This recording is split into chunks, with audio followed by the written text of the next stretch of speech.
അധ്യായം 5. ഒരുത്തൻ സത്യവാചകം കേട്ടിട്ട് താൻ സാക്ഷിയായി കാണുകയോ അറിയുകയോ ചെയ്തത് അറിയിക്കാതെ അങ്ങനെ പാപം ചെയ്താൽ അവൻ തന്റെ കുറ്റം വഹിക്കണം.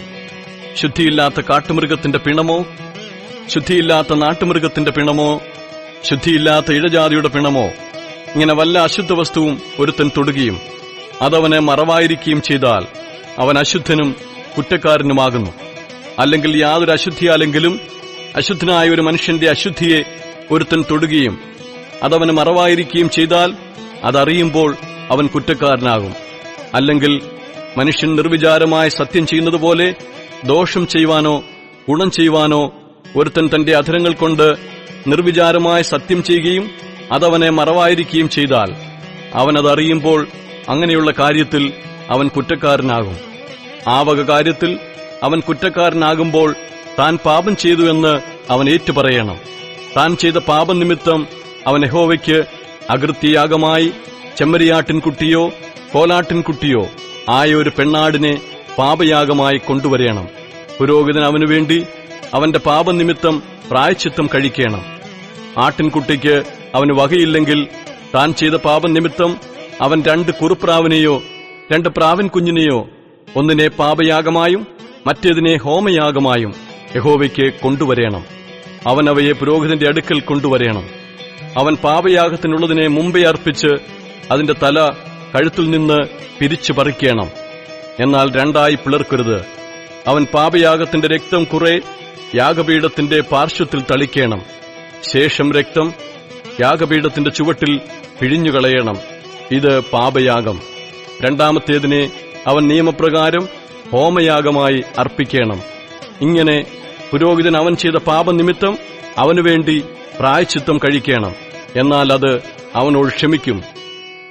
2 കുറുപ്രാവിനോ 2 പ്രാവിൻ കുഞ്ഞിനോ അവന് വകയില്ലെങ്കിൽ പാപം ചെയ്തവൻ പാപയാഗത്തിന് ഒരിടങ്ങഴി നേരിയ മാവ് വഴിപാടായി കൊണ്ടുവരേണം.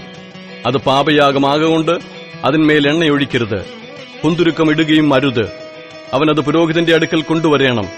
പുരോഹിതൻ നിവേദ്യമായി അതിൽ നിന്ന് കൈ നിറച്ചെടുത്ത് യാഗപീഠത്തിന്മേൽ യഹോവയ്ക്കുള്ള ദഹനയാഗങ്ങളെപ്പോലെ ദഹിപ്പിക്കണം. ഇത് പാപയാഗം.